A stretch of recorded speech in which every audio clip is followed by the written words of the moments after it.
Comet NEOWISE is visible in the morning sky.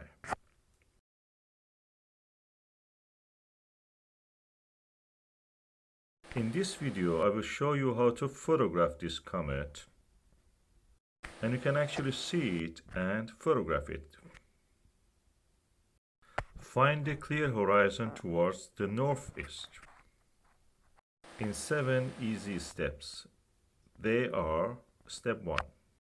For this, you can go during the daylight to somewhere that you want to establish your observing site, and with your compass or with your mobile phone, if it has a compass in it as an app, you can find the direction toward the north, and then to your right will be 45 degrees to your right will be northeast.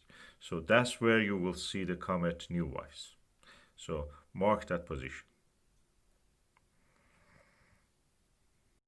Your horizon of course should be clear, at least for 10 degrees above horizon, because Comet NEOWISE is around 20 degrees above horizon.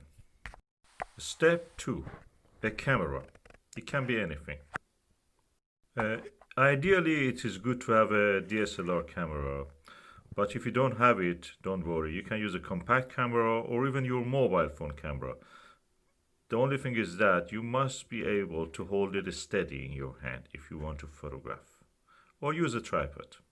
So these are the equipment you need: DSLR, compact, or a mobile phone camera, or a bridge camera. Step 3, a tripod. It can be a small tabletop one or a large one. A small tripod like this tripod that you can see here can be useful. It's a small, you can put it in a windowsill even, or on a table. But you can use a bigger tripod, something like this. You have to put your camera on this small or large tripod, and that's where you will be ready.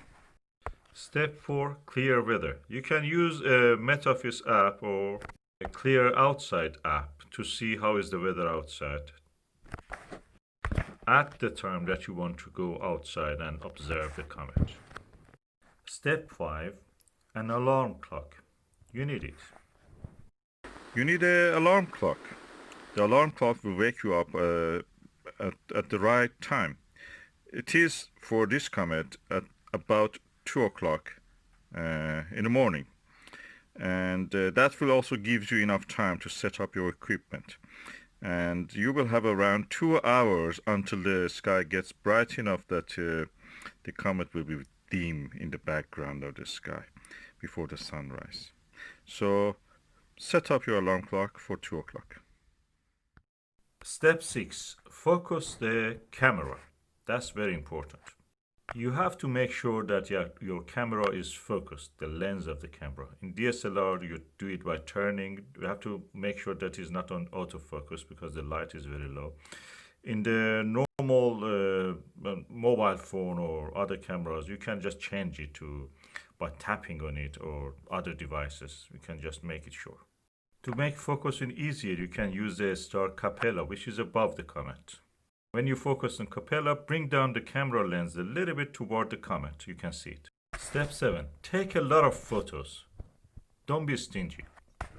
Take a lot of photographs with different ISOs and exposures time. There is no right or wrong on this. Different exposures and times give you different details in the comet and the background, the sky. And you can later choose the ones that you like best. But take as much as you can. Use the opportunity. In this image, I've used the long exposure time. It was around 5 seconds. This one was taken around 1 minute, and you see the stars have moved. This one was really nice because I let it go for 2 seconds only. This was, I think, around 1.5 seconds with a different ISO. This is the same as the previous one. I just changed the zoom, and it is now a little bit smaller. This was around half a second exposure with ISO of 400. And this was the similar one. ISO, I think, was 200. And this one, I took it with my mobile phone. Simple and easy. This one again with the mobile phone, really overexposed, but you see the comet above the tree. As I mentioned, the comet is visible, the Comet NEOWISE is visible from our bedroom window. And I photographed it from our bedroom window also.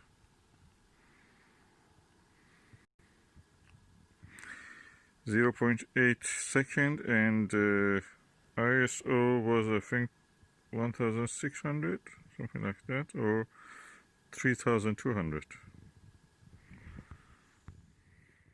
If you're lucky, if you have cloud shapes like these noctilucent clouds, you may be able to get a very beautiful shot as the comet rises, or even record some changes in the nucleus head and the structure of the tail of the comet, like this in time-lapse video.